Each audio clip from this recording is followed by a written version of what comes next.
The precision strike launched by the Indian Air Force on Pakistan-based terrorist camps is an indicator of perfection, professionalism and training.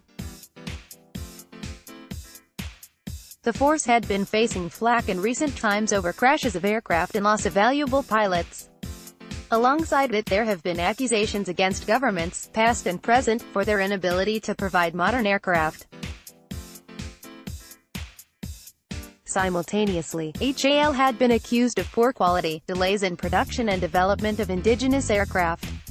While the political battle on Rafale would continue, the Air Force is now the darling of the country. It has given India the retribution its public demanded for the Pulwama terrorist attack. The nation demanded blood and was unwilling to accept India's diplomatic and economic measures taken against Pakistan after Pulwama. In addition, its pilot, wing commander Hinandan Varthaman, who was captured by Pakistan and returned down to Pakistani F-16 fighter jet from his MiG-21 Bison, a rare feat. This act compromised the invincibility of the F-16. The aircraft used in the strike mission were the Mirage, maintained by HAL, and they performed to perfection. Presently, political parties are battling over the numbers killed in the strike. While the BJP quotes figures between 250 to 300, the opposition questions them. The air chief, staying away from the controversy, stated that the Air Force considers destruction of targets, not the numbers eliminated. He was clear, the Air Force was tasked to conduct a mission, it did so and gave the nation the results.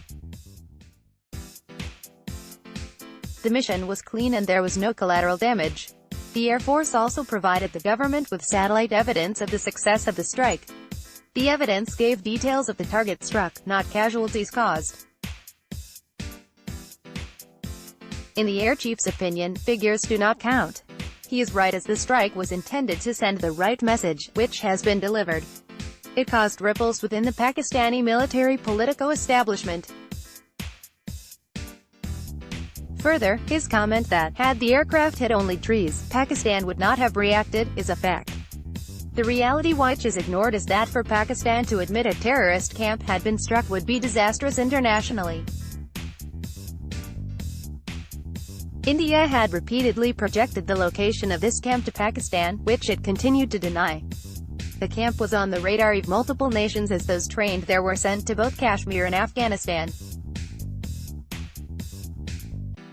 Since there were no civilian and military casualties, they could cover up the strike. The site has yet to be opened to the international media, proving the Indian claim.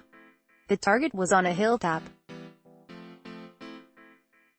Taking press personnel to the area on another hilltop in jungle terrain is easy. Journalists never possessed exact locations of the camp which was struck. If the journalists had been shown a functioning camp, then questions on the efficacy of the strike could be questioned. Since Indian security agencies had been monitoring the camp for over a decade, evidently earlier governments would also have been aware of the figures present, which they now tend to discard. In this din of political one-upmanship, the credit which the Air Force deserves is being missed. While nations have reacted to terrorist strikes with air power or even adopted punitive actions against enduring neighbors, none has faced the challenge India did in conducting this strike. Israel is the most quoted nation. Its Air Force has pounded Hamas targets, but Indians tend to forget that Hamas has neither an air force nor an air defense system. It is an open target with no response mechanism, hence Israel can attack at will. India employed Israeli ammunition, which is designed to penetrate and destroy, reducing collateral damage, which is what Israel does. Israel has also attacked Iranian targets in Syria, which once again were unsupported by Iranian or Syrian Air Force. The U.S. has attacked militant and terrorist targets employing air power in Afghanistan, Syria and parts of Africa. In all these cases, the targets lacked credible air defense capability. The U.S. has targeted terrorist leaders in Pakistan, always with a drone strike. The operation to eliminate Osama bin Laden was a major success and an exception. However, it knew that Pakistan could not hit back at it militarily as the distance was daunting. Neither could its air power strike the US in Afghanistan, as it would be termed as a terrorist nation. This worked to their advantage. For India, Pakistan is a nuclear adversary, which has continuously been playing the nuclear card.